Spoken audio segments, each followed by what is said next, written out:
Pour cette conférence, j'ai pris 3 thèmes qui sont extrêmement vastes et qui mériteraient chacun une conférence à part entière sur eux, que ce soit les logiciels libres, le chiffrement ou la vie privée. C'est très vaste, il y a beaucoup de sujets de débat. Là, on va essayer de condenser un maximum pour essayer de s'intéresser aux liens qu'il peut y avoir entre eux. Donc on va s'intéresser tout d'abord au logiciel libre. On va essayer d'expliquer un peu. Le but de cette conférence est principalement de donner les bases pour l'atelier qui va suivre, qui sera justement de la mise en place de méthodes de chiffrement et de protection de la vie privée. Donc le logiciel libre, qu'est-ce que c'est? Un logiciel libre, c'est un logiciel qui respecte 4 libertés fondamentales. Ces 4 libertés fondamentales, la première, ça va être la liberté d'exécuter le programme. D'exécuter le programme, et ce pour toute utilisation. Ça aura son importance par la suite. Si on est un boulanger et qu'on veut utiliser un logiciel de comptabilité qui est prévu pour un boucher, on peut le faire, il n'y a rien qui nous en empêche, on peut très bien l'adapter. On a la liberté d'étudier le programme. Le fait justement de pouvoir l'étudier va permettre cette adaptation par la suite, on peut le lire, vérifier comment il fonctionne et s'assurer qu'il répond bien à nos attentes. Il y a aussi la liberté de redistribuer des copies du programme. Si on a notre logiciel justement de comptabilité pour la boulangerie et qu'on a un ami boucher qui veut l'utiliser, on peut très bien lui donner, il n'y a rien qui nous en empêche. Et surtout, on a la liberté d'améliorer le programme et de partager ses modifications, c'est-à-dire on va permettre de faire les modifications dans le programme pour, par exemple, au lieu de compter des croissants, on va pouvoir compter des steaks. Alors qu'est-ce que tout ça implique? La première chose que tout ça implique, ça implique l'accès au code source. Pour pouvoir étudier le programme et le lire, il faut qu'on puisse avoir ce qui a permis la conception du programme. Même sur un programme déjà compilé, on peut toujours revenir à une version lisible, entre guillemets, par un humain, mais quand on a des programmes qui font des centaines, voire des gigas de données, enfin des centaines de mégas, voire des gigas de données, ça devient compliqué de déchiffrer un logiciel complet en assemblant. La deuxième chose que ça implique, c'est que tout le monde peut être acteur. N'importe qui va pouvoir agir ou contribuer à ce programme. Et en plus, personne ne peut être limité, c'est-à-dire qu'il n'y aura pas de restrictions quant aux modifications qu'on va pouvoir effectuer. Si on se retrouve par exemple dans une entreprise qui veut absolument qu'une fonctionnalité reste de telle manière parce que ça fait partie de la culture d'entreprise par exemple, elle pourrait bloquer un développeur en disant « tu ne fais pas de modification sur cette partie ». Avec un logiciel libre, n'importe qui peut faire cette modification. Alors qu'est-ce que ces 3 éléments impliquent encore? Le premier, avec l'accès au code source, il est impossible de cacher quelque chose. Tout ce qui est programmé est lisible, visible, n'importe qui va pouvoir le retrouver. Donc on ne peut pas cacher quelque chose au sein d'un logiciel libre. Ça aussi, ça aura son importance pour tout l'aspect sécurité qui va avec. Le deuxième, c'est qu'on peut adapter donc, le programme à ses besoins, comme je vous le disais, et partager ses améliorations. Donc on va pouvoir faire évoluer le programme et permettre des améliorations constantes. Voilà. J'ouvre une petite parenthèse, même si pour les 2 choses que je vais voir dans cette parenthèse, je vous invite à regarder l'expo libre qui est affichée sur les vitres dans le couloir. N'hésitez pas à aller y jeter un coup d'œil. La première chose dont je vais parler, c'est les formats libres. Alors les formats libres, ça va être le même principe que les logiciels libres, mais appliqués au format, les différents formats d'enregistrement. Ce sont des formats dont on connaît la structure.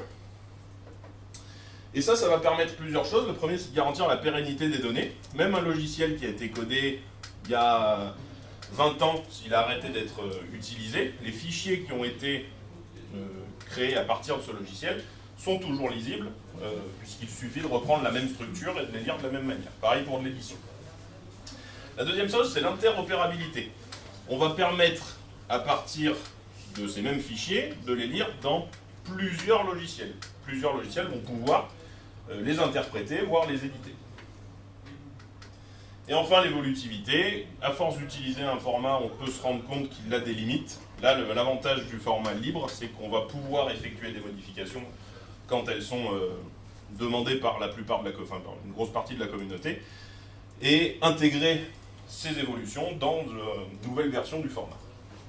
Donc voilà quelques exemples de formats libres. Le premier, c'est le format Open Document, celui que vous connaissez très certainement grâce à LibreOffice, OpenOffice, etc. Il est lisible sous Office Windows depuis assez longtemps et sous Office Mac depuis pas très longtemps, mais voilà, c'est un bon exemple d'interopérabilité.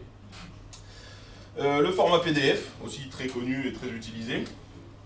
Sur le PDF, pour vous donner une idée d'évolutivité, il y a la WWF, donc la Société de protection de la vie sauvage, qui a fait un format qu'ils ont appelé Save as WWF, et qui est en réalité un dérivé du format PDF, dans lequel l'autorisation d'impression est toujours mise à false.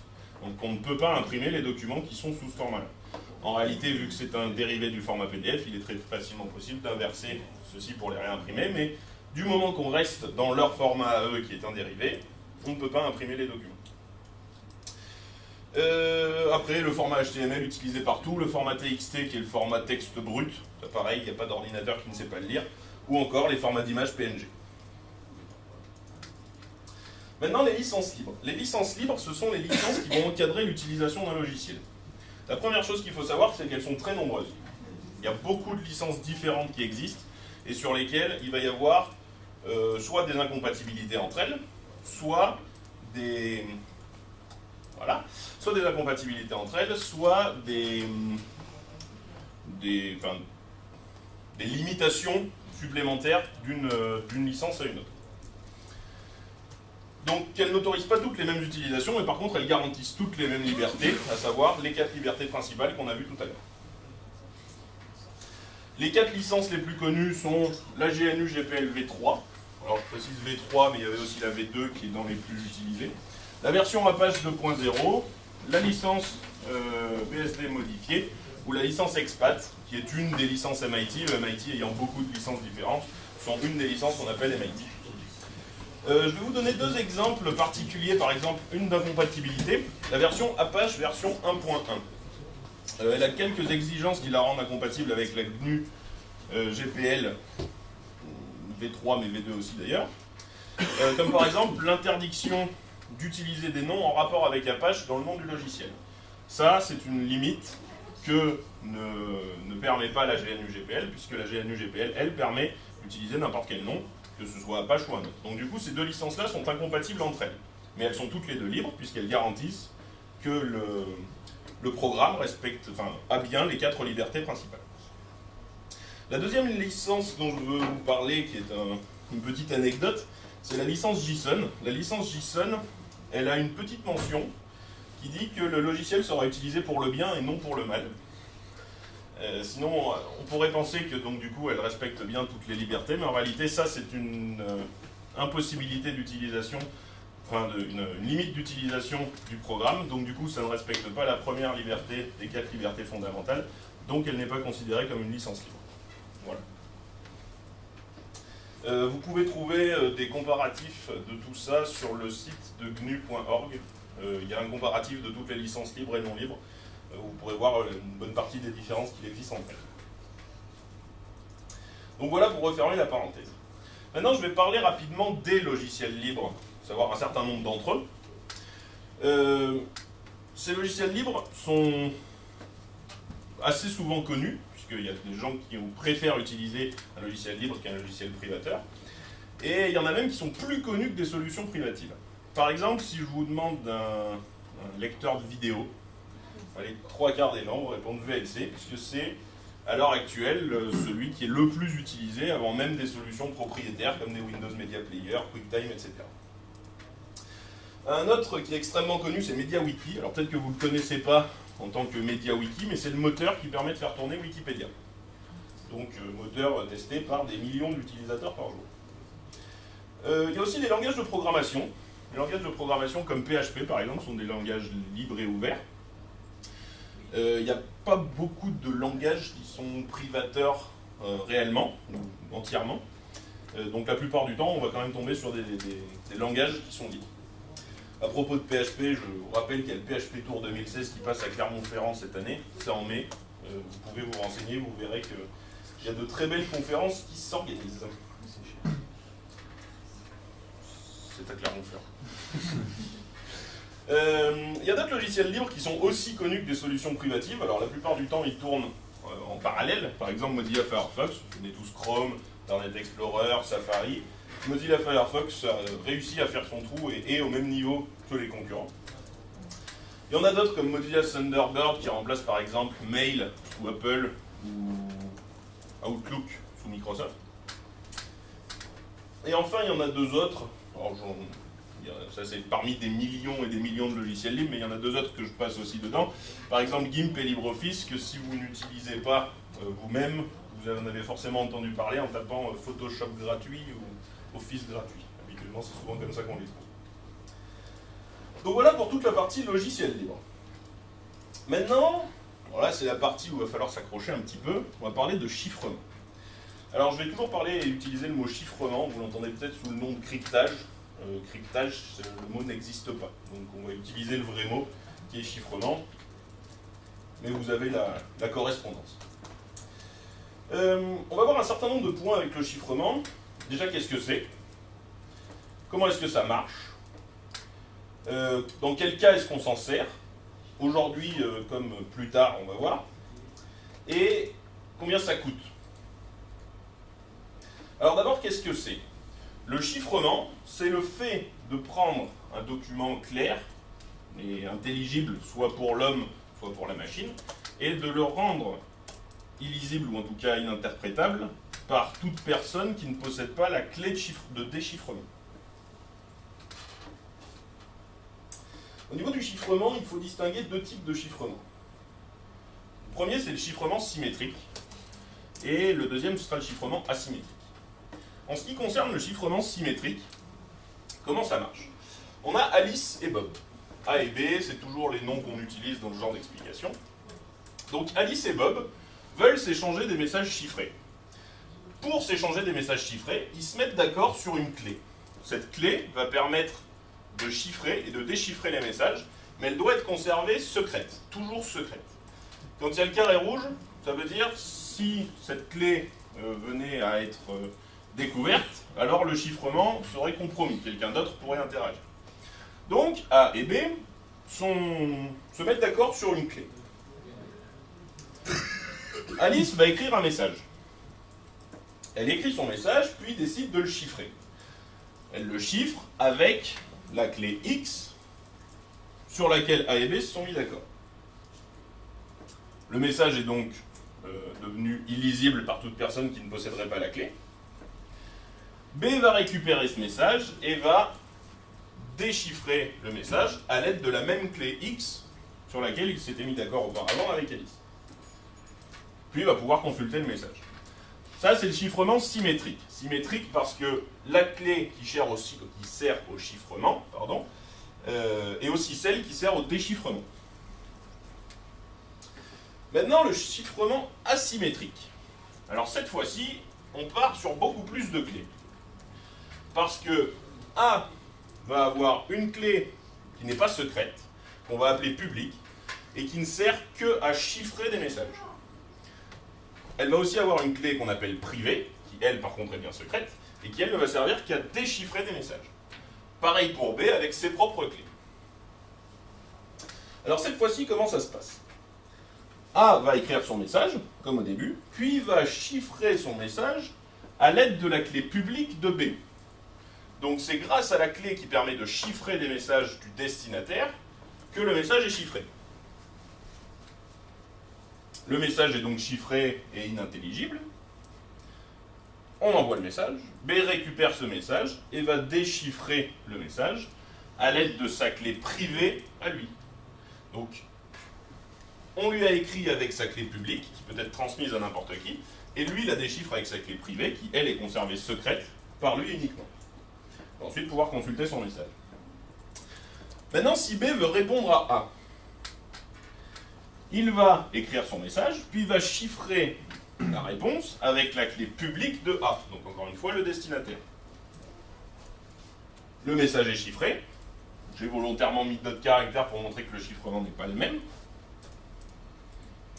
Et A, après avoir récupéré le message, va pouvoir déchiffrer le message à l'aide de sa clé privée.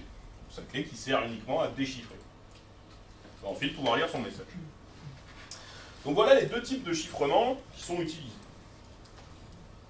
Maintenant, ces chiffrements, vu qu'ils sont différents, ils ont aussi des avantages et des inconvénients différents. Du coup, quel est l'avantage? C'est vrai que j'ai mis un S, mais pour le coup, je n'en présente qu'un. Il y en aura très certainement d'autres. C'est amené à évolution. C'est la rapidité. Le chiffrement symétrique peut être jusqu'à 1000 fois plus rapide qu'un chiffrement asymétrique. Donc on est sur des différences qui sont quand même non négligeables. Par contre, en inconvénient, le principal, déjà, ça va être l'échange de la clé. Pour se mettre d'accord sur la clé qui va servir à chiffrer et à déchiffrer, il est important que les deux personnes se soient rencontrées auparavant, ou en tout cas aient communiqué de manière sécurisée pour s'échanger cette clé. Puisque, encore une fois, si elle est interceptée, le chiffrement est compromis. Donc cet échange de clés, c'est le problème principal du chiffrement symétrique. Le deuxième problème, ça va être la gestion des clés. Si on veut faire un chiffrement symétrique sur une centaine de services, il va falloir générer une centaine de clés différentes pour s'assurer de la sécurité de chacune des transactions. Donc on se retrouve avec un nombre de clés très important, très rapide. Maintenant, le chiffrement asymétrique. Attention, ce slide ne m'a pas pris très longtemps. Les avantages, l'échange de clés et la gestion des clés. Et les inconvénients, la lenteur, puisque il est beaucoup moins rapide que le chiffrement symétrique. Pardon. Et pour la gestion des clés, le principal point qu'il faut voir, c'est que avec une seule paire de clés par utilisateur, ils vont pouvoir se connecter de manière sécurisée et différenciée sur chacun des services. Donc pas besoin de générer une clé différente à chaque fois. Le chiffrement en pratique. Alors, maintenant, quand est-ce qu'on va utiliser une solution ou une autre? Le chiffrement symétrique, on va l'utiliser la plupart du temps pour du chiffrement de masse. Dès qu'on va avoir beaucoup d'informations à transmettre, on va utiliser le chiffrement symétrique. Parce que beaucoup plus rapide, et donc du coup, moins de perte de temps au niveau de la transmission. Alors que le chiffrement asymétrique, on va s'en servir pour deux principaux cas, qui sont l'authentification, puisque chaque personne a deux clés, c'est la seule personne qui possède cette clé-là. Donc, si un message est chiffré par lui, on va pouvoir s'en rendre compte. Et le partage des clés, puisque pour transmettre de manière sécurisée sa clé, dans le chiffrement asymétrique, ça ne pose pas de problème puisqu'elle est publique. Donc la plupart du temps, on va utiliser du chiffrement asymétrique pour partager une clé symétrique et continuer le reste de la transaction dans un chiffrement symétrique. Un autre élément dont je veux vous parler, ce sont les certificats. Qu'est-ce que c'est qu'un certificat? Un certificat, c'est un document numérique qui va contenir un certain nombre d'informations. Par exemple, l'adresse du site web concerné, le propriétaire, une date d'expiration, etc. Un certain nombre d'informations. Ainsi qu'une clé publique. Donc, on a un document qui lie une clé à un nom. Je passe les détails, mais il peut y avoir encore un certain nombre d'autres informations qui sont comprises dans les certificats en fonction de l'emploi qu'on fait de ce certificat. Mais là, le genre de certificat dont je vous parle, c'est principalement, par exemple, pour les sites web. Quand vous connectez en HTTPS sur un site, c'est ce genre de certificat qui est utilisé. Donc, il y a un certain nombre d'autres informations. Et pour s'assurer que le nom correspond bien à la clé, il faut qu'il y ait quelqu'un qui le certifie, qui édite ce certificat. Et ça, c'est ce qu'on appelle une autorité de certification. Donc, l'autorité de certification certifie auprès de toute personne qui va lui demander que l'adresse, par exemple, site.lef2016.org, fait bien ses communications à l'aide de cette clé publique. Le fait de passer par une autorité de certification, ça force à passer par ce qu'on appelle un tiers de confiance. L'autorité de certification est un tiers de confiance. C'est-à-dire que tout ce qu'elle va nous dire, on va le prendre pour argent comptant. Et donc, si elle nous dit que c'est bon, on considère que c'est bon. Donc, c'est la notion de tiers de confiance. Maintenant, est-ce qu'on se sert du certificat? Alors, et du chiffrement même de manière générale. La réponse est oui. Vous vous en servez tous les jours. En vous en rendant compte ou sans vous en rendre compte, vous vous en servez tous les jours. En vous en rendant compte, par exemple, quand vous faites une connexion SSH sur un serveur distinct, ou sans vous en rendre compte dès que vous vous connectez sur un site en HTTP. Derrière, il y a du chiffrement qui se met en place sans que vous ayez à faire quoi que ce soit. Par ailleurs, on s'en sert de plus en plus. Facebook, par exemple, a passé toutes les communications en HTTPS il y a, on ne peut plus dire le nombre d'années, mais ça fait quelques temps, où toutes les communications qui sont faites avec Facebook sont maintenant en HTTPS. Et on ne s'en sert pas encore suffisamment, parce qu'il y a encore beaucoup trop d'informations qui sont en clair, il y a beaucoup de sites qui ne chiffrent pas, par exemple, les formulaires d'authentification et de login. Donc du coup, dès qu'on tape son identifiant et son mot de passe, cela circule en clair sur le réseau jusqu'au serveur. Et ça, déjà, c'est un énorme problème de sécurité, et même au niveau de la vie privée, puisque les informations qui vont nous retourner aussi ne sont pas chiffrées. Quelques exemples connus, par exemple les transactions bancaires. Dès que vous faites une transaction bancaire en ligne, vous vérifiez bien qu'il y a votre petit cadenas vert. S'il n'y est pas, c'est qu'il y a un problème de sécurité. Les formulaires de connexion, comme je vous le disais, la navigation classique, par exemple des sites comme Facebook, et les mails, pareil, de plus en plus de serveurs mail à l'heure actuelle font du SMTP ou de l'IMAP au travers d'SSL, et SSL, c'est du chiffrement. Maintenant, est-ce que le chiffrement coûte cher? Alors la réponse, c'est oui. C'est oui et non. Attention.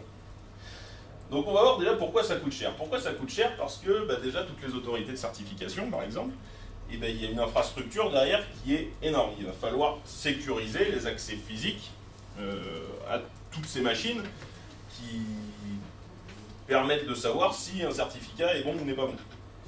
Pour vous donner un parfait exemple d'infrastructure sécurisée qui ne va pas, il y avait un serrurier qui avait réussi à faire une porte avec une serrure électronique, et ils avaient vérifié que la serrure était parfaitement sécurisée, il était vraiment inviolable électroniquement, mais il suffisait de mettre un coup de marteau à un endroit précis sur la serrure et elle sautait.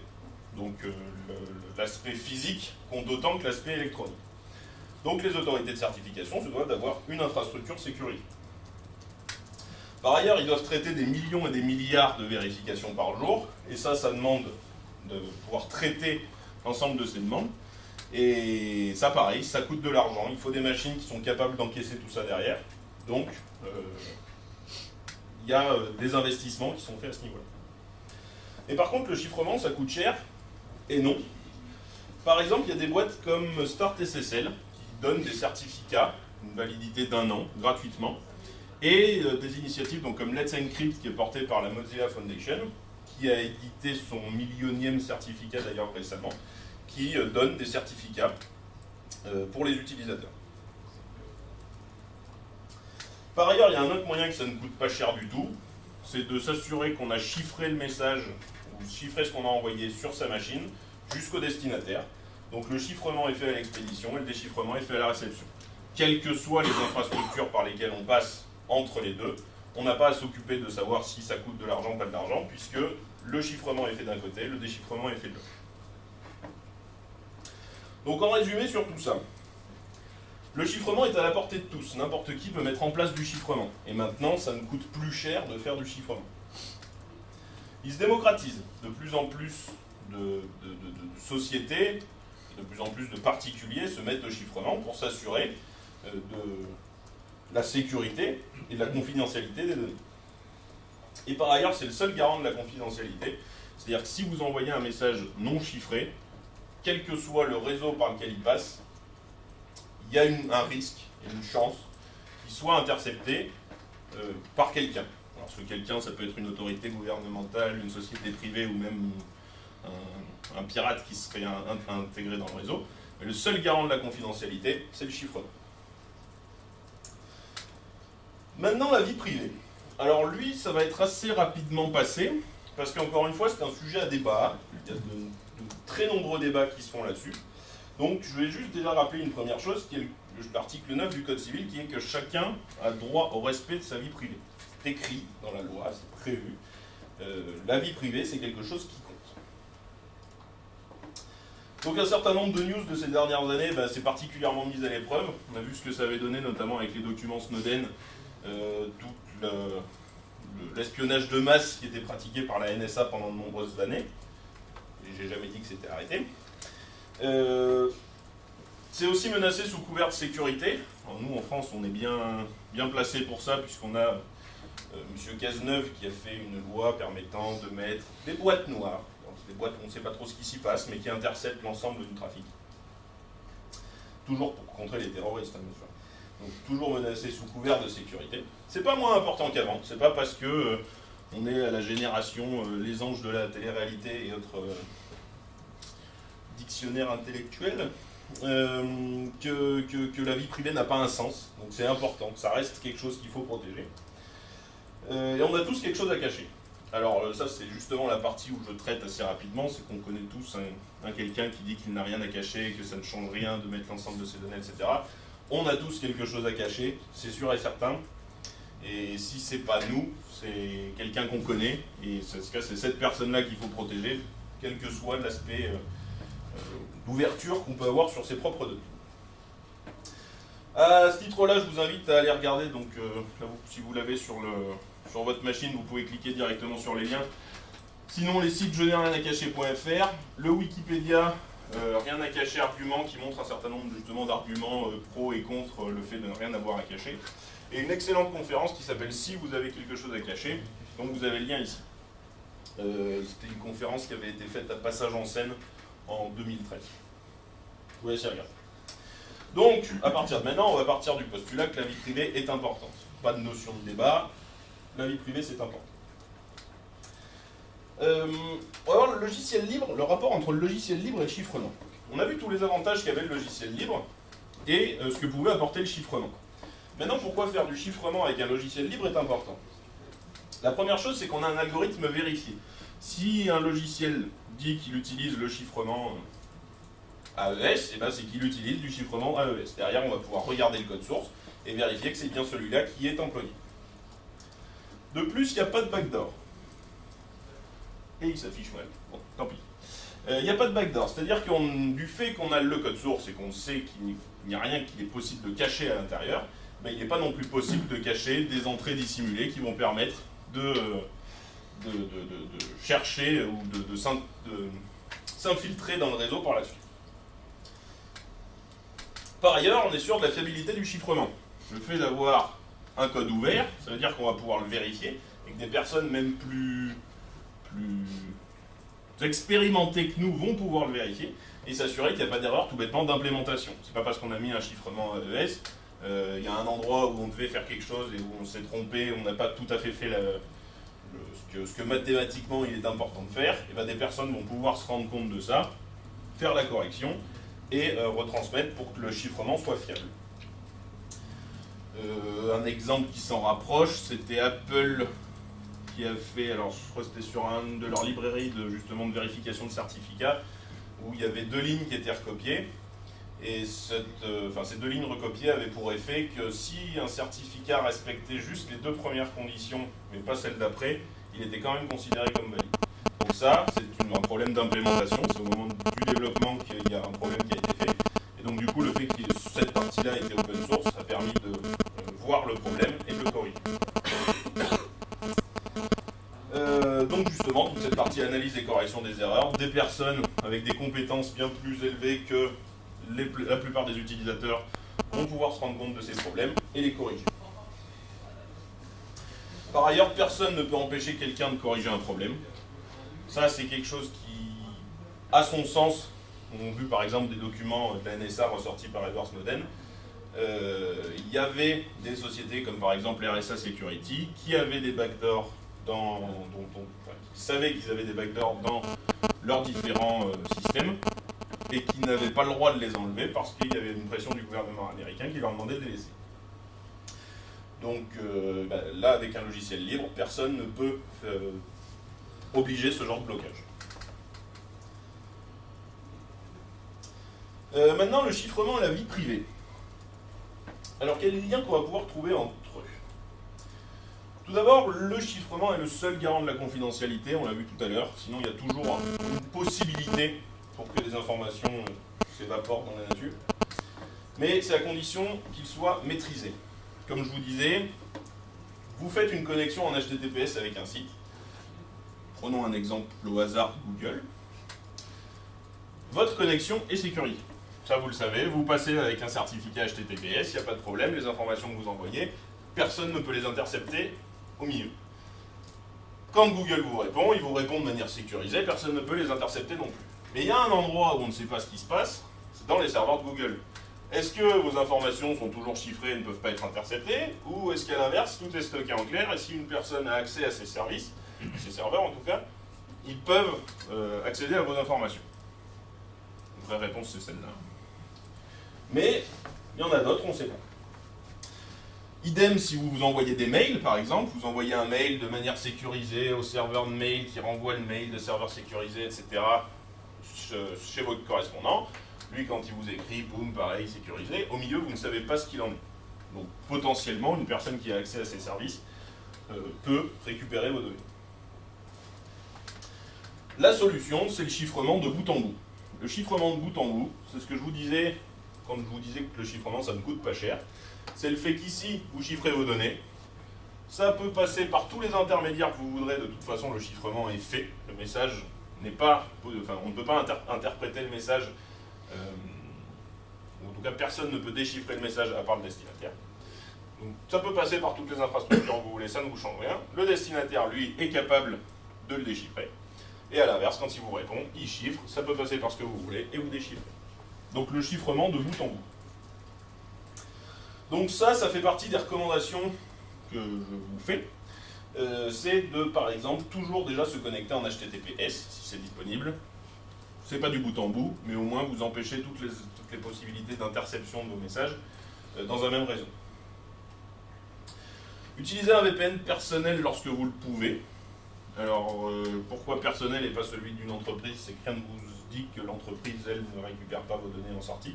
Un VPN personnel, au moins vous maîtrisez le point de sortie. Et surtout, du coup, chiffrer de bout en bout. Alors ça, c'est ce qu'on va essayer de mettre en pratique tout à l'heure pendant l'atelier.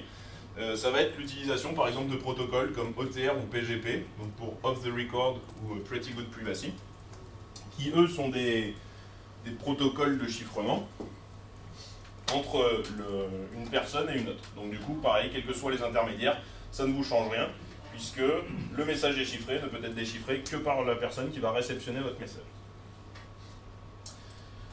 Alors, les inconvénients, je ne savais pas trop où le mettre, je l'ai quand même mis ici. Chiffrer vos données, ça a au moins un coût à l'utilisation. C'est-à-dire que vous mettez en place une sécurité supplémentaire, et que celle-là, eh ben, elle va forcément jouer sur votre confort d'utilisation. Quand vous allez envoyer un mail, bah, vous allez retaper votre mot de passe pour chiffrer. Ça fait déjà une étape en plus. Quand vous allez recevoir un mail, bah, pareil, vous allez taper votre mot de passe pour déchiffrer votre mail.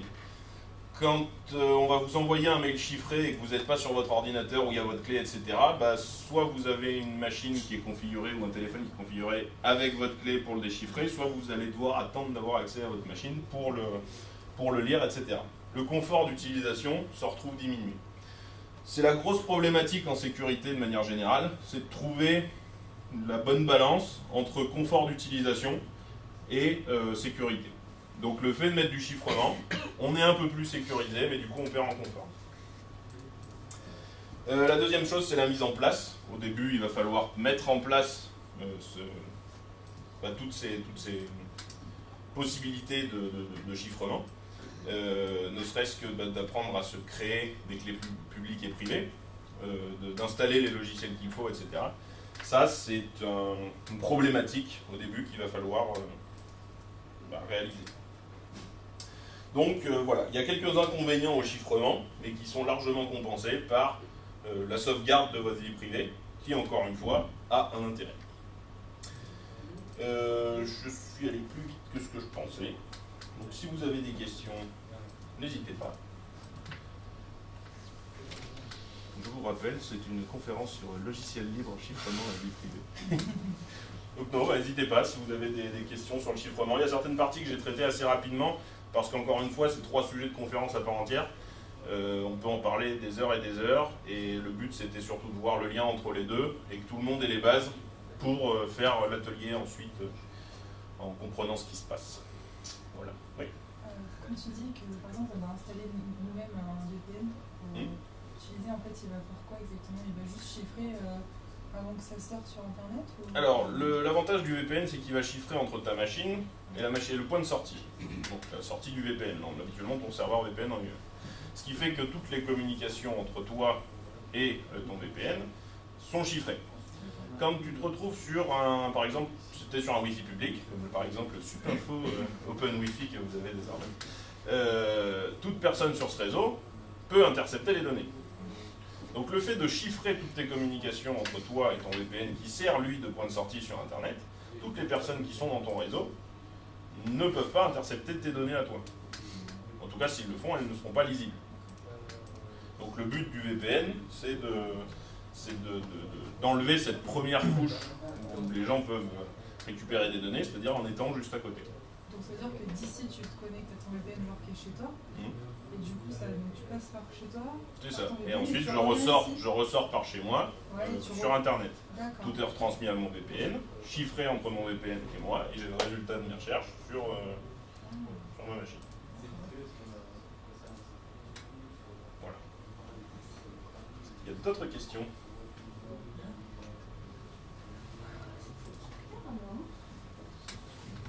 Oui. Comme ça,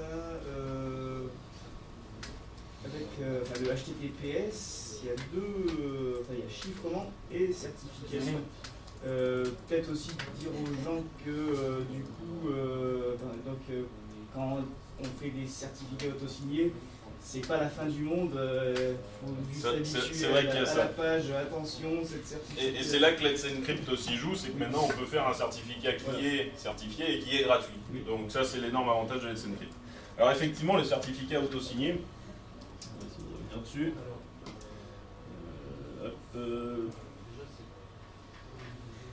Et que quoi qu'il arrive, de toute façon c'est chiffré. Voilà. Hop. Donc, on a parlé effectivement des certificats avec les tiers de confiance. Quand on crée un certificat, on peut nous-mêmes être une autorité de certification. C'est-à-dire qu'on va être une personne qui est capable de générer ce document, dans lequel il y a le nom du site, par exemple, sur lequel on veut se connecter, ainsi que la clé publique. Sauf que, dans un navigateur, quand on a le petit cadenas vert, c'est que le certificat est valide dans la liste des autorités de certification dans lesquelles le navigateur a déjà confiance. Donc c'est pour ça que lui est capable de faire la correspondance et de dire oui, je le connais bien, je peux le marquer. Quand on devient nous-mêmes autorité de certification, notre certificat à nous ne figure pas dans la liste présente dans les navigateurs. On peut le rajouter pour nous, mais après c'est vrai que c'est compliqué de le retransmettre de manière plus générale pour que tout le monde le rajoute dans son navigateur. Donc du coup, on a bien un vrai certificat qui est valide, avec une clé publique et un nom, mais le navigateur est toujours pas content parce qu'il ne connaît pas l'origine de l'autorité de certification. Donc du coup, il va mettre un message comme quoi, attention, vous êtes peut-être sur un site contrefait, etc. En l'occurrence, c'est pas vrai, c'est bien votre site, vous êtes bien au bon endroit avec la bonne clé, c'est juste qu'il n'est pas capable de vérifier jusqu'à la racine de qui a émis ce certificat. Donc, si vous acceptez quand même d'accéder au site, votre communication se fera bien de manière chiffrée, il utilisera quand même bien la clé publique, mais il vous avertira qu'effectivement, il ne connaît pas l'autorité de certification et qu'il faut que vous fassiez attention. Voilà. Pas d'autres questions? Bon. Eh bien, pas d'autres questions.